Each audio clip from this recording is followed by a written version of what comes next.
I think New Zealand women champion leadership in a whole heap of ways. First of all, we obviously have so many amazing female role models right at the top. That also stems from the narrative we have about women in leadership in this country, starting right back from Kate Shepherd. So I think it's a country that really embraces its identity as taking a leadership role in terms of women in leadership. Well, our history is a really good recognition of the different way that women were able to provide leadership in their communities. But in my sphere, in politics, we had women in both local government and central government, and we won the right to vote long before many other countries. We've learned from past female pioneers is that we don't need permission. We don't need to wait for the current system to say, okay, now you are allowed in.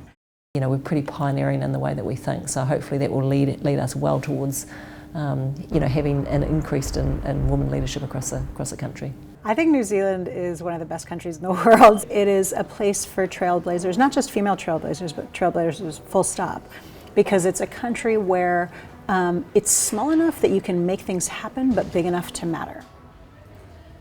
Leadership for me is inspiring a path forward, helping empower people to find their way to a common goal. A leader is anyone who sees the potential in people and processes and who has the courage to work to bring about that potential. You can be leaders in lots of different ways, so I think everyone has potential to lead on some issues, but some people prefer not to.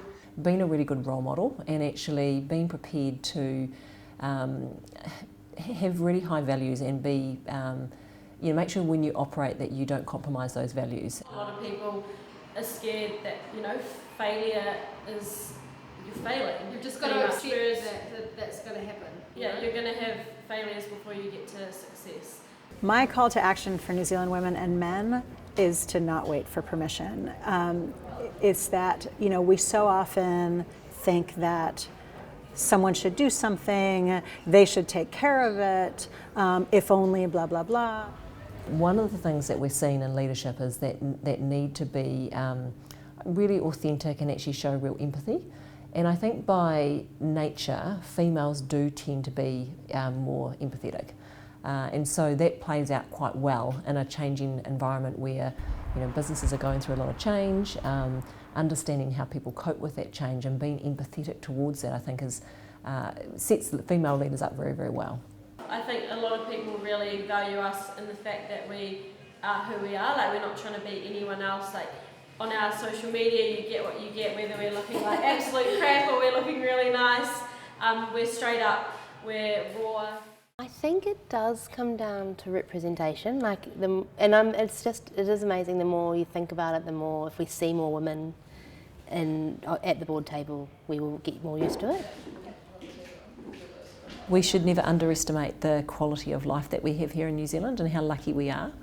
And I think there is sometimes a tendency for us to look at all the things that we haven't got and all the things that are wrong, versus actually just taking some time to take a step back and be really grateful for what we do have.